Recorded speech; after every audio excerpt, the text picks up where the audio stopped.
Well, hey there, Internet. It's Lane Mitchell, Sonic Afternoon Show host / all-around nice guy / audio nerd.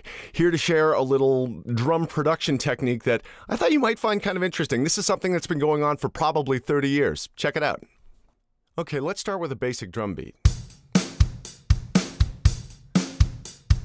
Kick, snare, and finally hi-hat. Now, one thing that old-school analog mix consoles were outfitted with is something called the tone generator. They were horribly unreliable, and so basically engineers built in a little synthesizer to pass audio through to help them diagnose problems. Sounds like this. You probably recognize this from, a TV channel that's off the air. Now, the neat thing is you can tune that sound. Take a listen.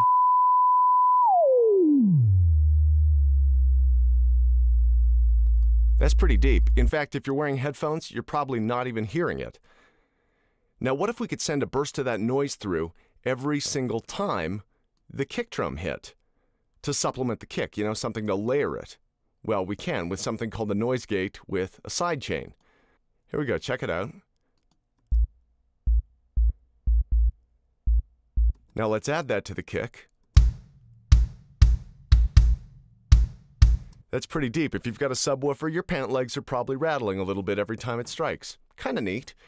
Now, snare drum. Same trick, exact same trick, only this time we're going to use noise.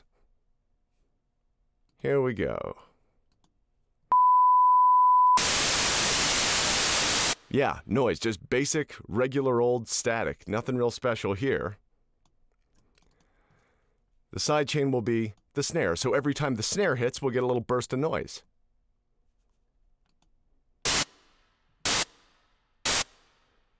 Now, how big that burst is, well, you can adjust all those settings and that kind of thing.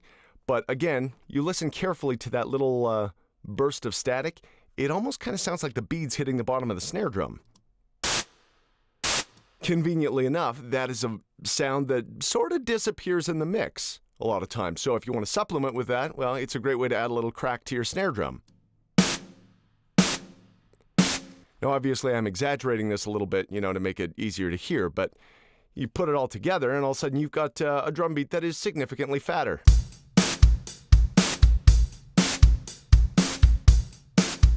Pretty cool, right? Hey, next time, take a look at any studio control room in the world. You'll find one thing in common: wood. Lots and lots of wood. Hell, even the new set of Jimmy Fallon.